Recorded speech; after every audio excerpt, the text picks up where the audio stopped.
KGB. Essa sigla foi sinônimo de terror no Ocidente e na própria União Soviética, porque eles controlavam toda a sociedade soviética. Hoje nós vamos conversar a respeito de um dos melhores espiões da KGB, um cara chamado Oleg Gordievsky, que foi agente duplo da KGB e do MI6 da Inglaterra. Gordievsky salvou o mundo de uma catástrofe, e sobre tudo isso nós conversaremos hoje.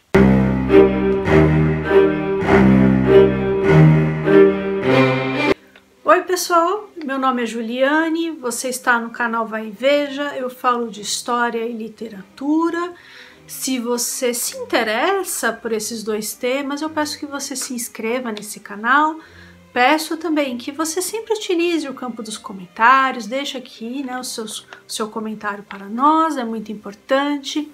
Peço também que você não se esqueça do seu like, que você mande esse vídeo para os seus amigos. Isso, pessoal, é importante para todos nós aqui, criadores de conteúdo, tá certo? Então, como estávamos conversando, KGB em português significa Comitê de Segurança do Estado e foi a inteligência mais complexa e ampla já criada. Sucessora da NKVD, né, do período stalinista, eles coletavam informações estrangeiras e domésticas, né, eles atuavam na União Soviética também, e eles tinham uma função, além disso, eles tinham uma função de polícia política. A KGB vigiava e controlava todos os aspectos da vida dos soviéticos.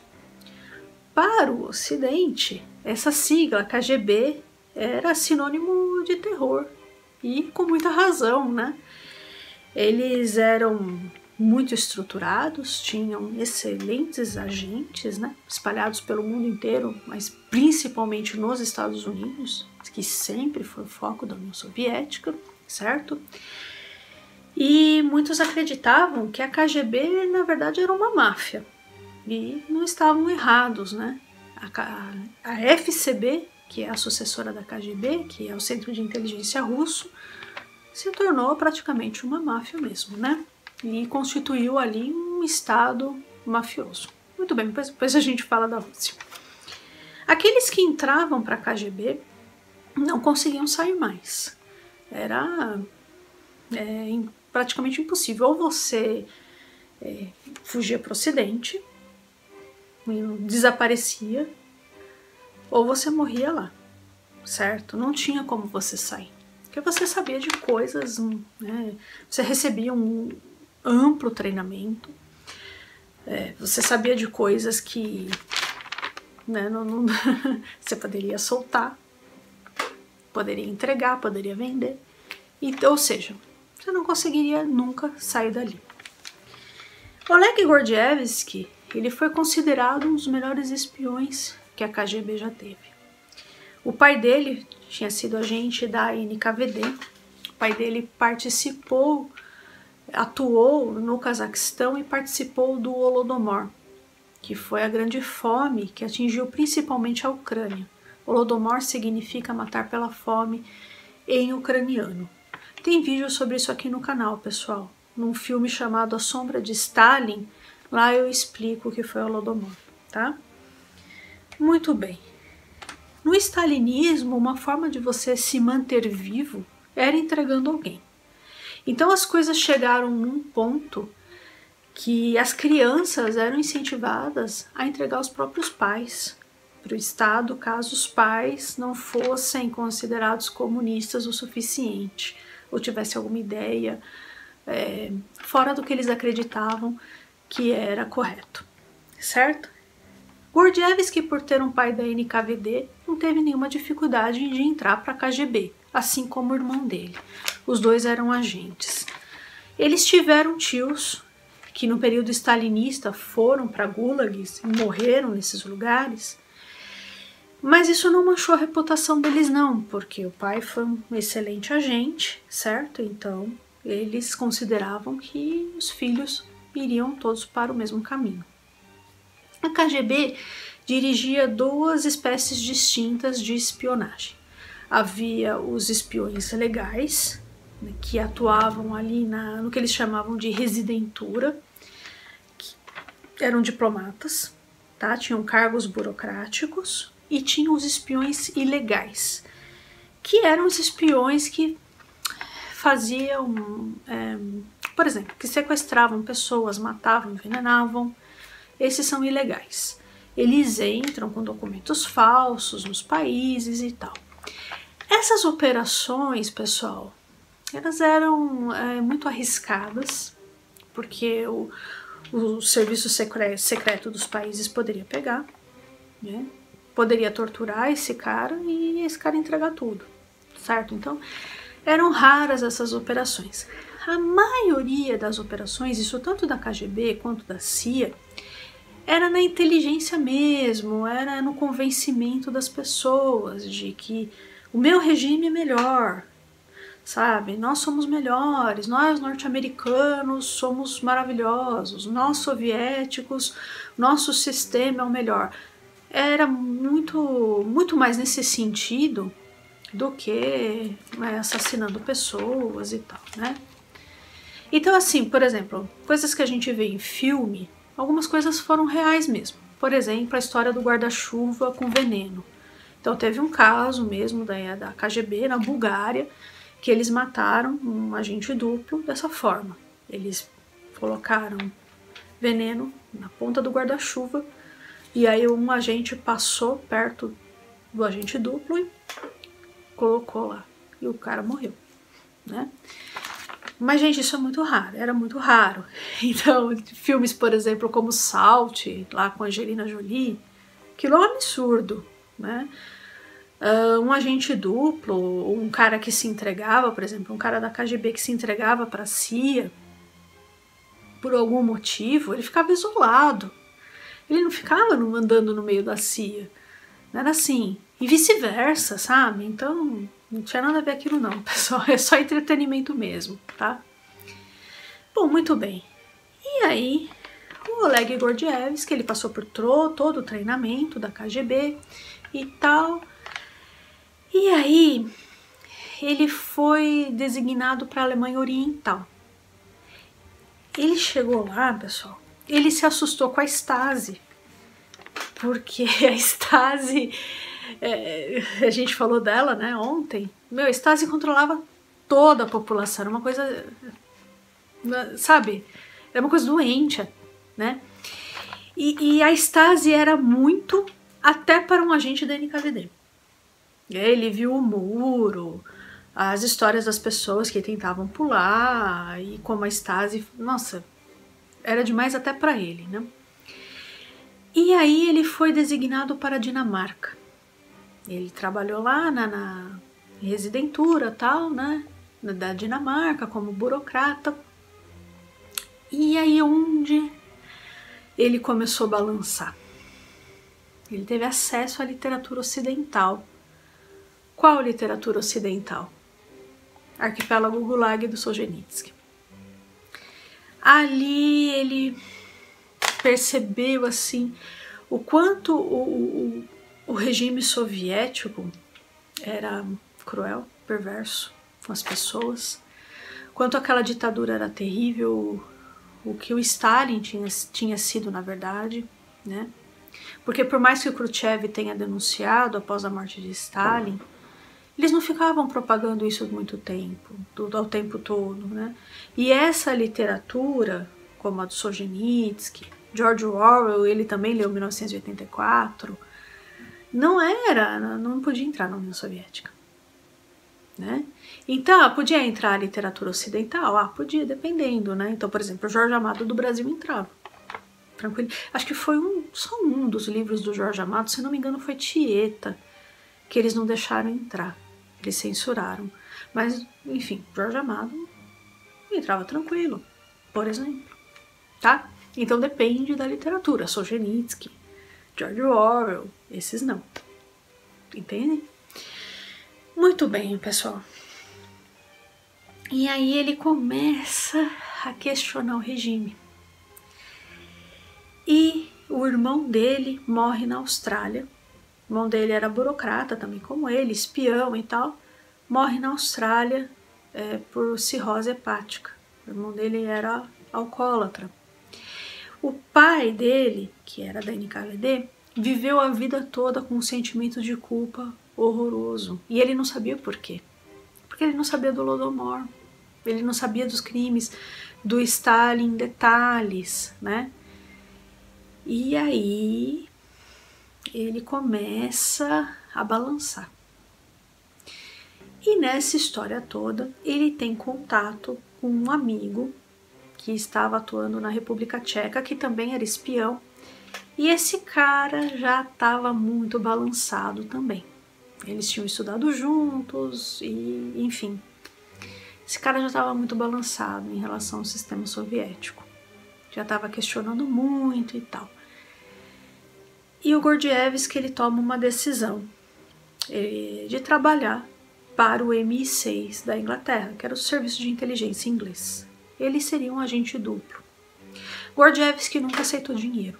Nunca aceitou dinheiro nenhum dos ingleses, porque ele falava que ele fazia aquilo por convicção e não por dinheiro. Ele acreditava de fato que o regime soviético não era aquilo que eles se propuseram a fazer, que era criar uma sociedade socialista, então, né, que nunca chegou a ser. Tanto é que é chamado de socialismo real, porque, né, de acordo com as obras do Marx, a União Soviética não tem nada a ver. Então, né, comunismo é uma sociedade sem Estado. Nunca existiu nenhum país comunista no mundo. Né? Muito bem, pessoal. E ele começa a entender que o regime soviético não é bom. Ele começa a trabalhar para os ingleses. E ele descobre, isso eu estou resumindo muito, pessoal, ele descobre um paranoico, um espião paranoico soviético que estava convencendo o Kremlin de que os Estados Unidos iriam jogar uma bomba atômica em Moscou. De onde o cara tirou isso? Os Estados Unidos estavam para invadir Granada. Então ele viu uma movimentação e subentendeu que era um ataque à União Soviética. E nessa história começaram algumas igrejas evangélicas nos Estados Unidos a fazerem propagandas para as pessoas doarem sangue. E na cabeça dos soviéticos, banco de sangue era um banco, como Itaú, Santander, era um banco. Então você recebia dinheiro para doar sangue. Eles não tinham uma visão muito clara do que era o Ocidente, porque como eles sempre ficaram muito fechados neles mesmos, eles tinham, e eu acho que ainda tem na Rússia, um pouco de dificuldade de entender como os Estados Unidos funcionam, sabe? Entender isso com profundidade, eu tô querendo dizer, né? Isso eu tô falando da população também. Eu acho que tem pouco contato, ainda tem pouco contato com os países de fora.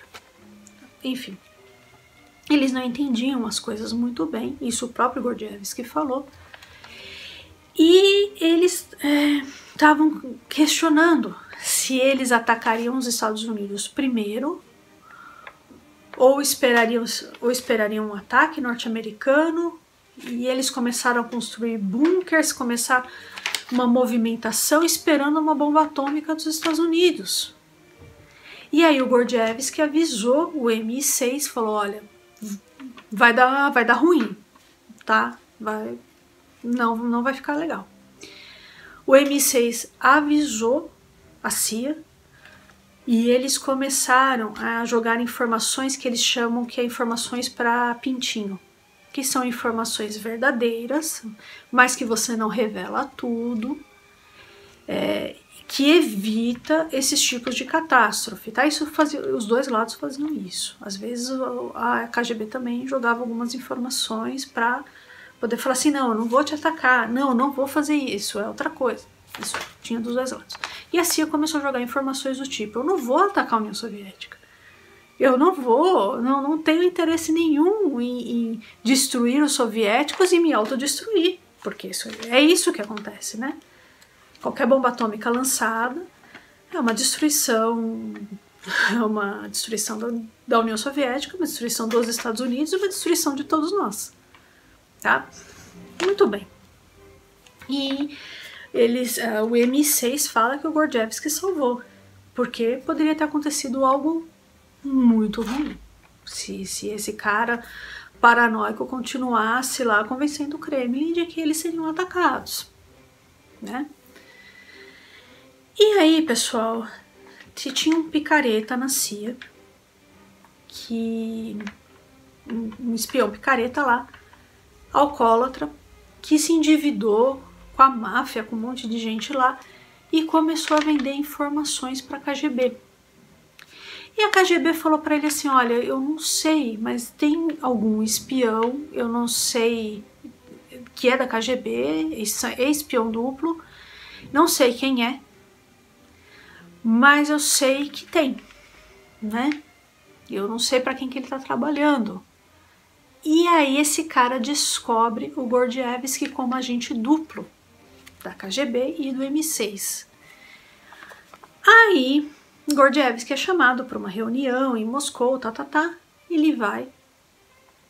E, gente, lá eles drogam o Gordievsky para o Gordievsky falar a verdade. Por quê? Eles não estavam mais utilizando os métodos na NKVD, lá do Yagodá, que foi o cara que fundou a NKVD, a gente já até falou sobre ele aqui, que era tortura. Mesmo, umas torturas horrorosas e tal, porque isso falou assim, as pessoas sob tortura entregam qualquer coisa. Então eles achavam que as drogas eram melhores para que as pessoas falarem a verdade. A CIA usava muito também, muito, né? A CIA teve muitos experimentos com drogas, depois a gente vai falar disso, mas eles drogaram o Gordievsky não entregou. Ele conseguiu, por algum motivo, acredita-se que por excesso de cafeína as drogas não fizeram o efeito que deveria fazer, né, que deveriam fazer. E aí, por quê? Porque o MI6 falou assim, olha, possivelmente eles pode não ser nada, ou eles podem estar desconfiados de você, mas se você for chamado para alguma reunião lá, alguma coisa estranha, toma isso daqui, que eram umas pílulas com muita cafeína. E foi o que o Gordievsky fez, ele tomou muita cafeína, e aí acredita-se que foi por isso que as drogas não fizeram o efeito que deveria ter feito. Mas ele ficou muito baleado mesmo assim. E na entrevista, ele chamou os caras de stalinistas. Vocês são stalinistas, vocês não prestam, vocês são açougueiros. Aí vocês não têm nada de comunista, nada de socialista, nada. Vocês são um bando de imprestáveis, de perversos. E nessa história toda, os caras ficaram assim, indignados, falando assim, nós não somos stalinistas, nós não torturamos ninguém. Vocês torturam, vocês são horríveis e tal. E nessa história, acredita-se que por ego ferido dos agentes, o Gordievsky tenha ficado vivo nisso. Só que ele foi mantido sob vigilância. E eles já tinham combinado, com o MI6 que caso ele, né, visse que estava correndo perigo, ele daria um jeito de avisar e ele seria resgatado. E foi o que aconteceu. Eles faziam coisas assim, né, para avisar. Então, o agente vai até o centro e ele tá vestido todo de cinza, com tênis tal, comendo um chocolate. Então, isso significa que ele tá em perigo, porque eles não podem conversar, né? Ele tá sendo vigiado o tempo inteiro. E aí eles montam todo um jeito de tirar o Gordievsky da União Soviética. E aí tinha uma agente, uma espiã inglesa, que tinha um bebê, né? E ela consegue, com as fraldas sujas do bebê, distrair os cães farejadores. Porque o Gordievsky é transportado num carro inglês, né? E no porta-malas, certo? Como eles eram da diplomacia, mesmo assim corria-se risco do cão farejador detectar cheiro humano, alguma coisa assim, e eles abrirem o porta-mala. Só que como tinha o bebê e as fraldas, o cachorro se distraiu com as fraldas e, ele passou para a Finlândia. Aí da Finlândia eles conseguiram chegar até ali os países nórdicos, porque a Finlândia entregava. Se a Finlândia pegasse, a Finlândia entregava para a União Soviética. E aí eles deram um jeito, chegaram até os países nórdicos. Gordievsky é vivo até hoje, ele trabalha para a Inglaterra e ele é ameaçado de morte pela Rússia. Ele vive escondido e trabalha até hoje para o governo inglês. É isso aí, pessoal, eu vou ficando por aqui. Eu espero muitíssimo que vocês tenham gostado do vídeo de hoje. Peço sua gentileza para que você não deixe de se inscrever nesse canal, curtir e compartilhar este vídeo. Um abraço e até mais.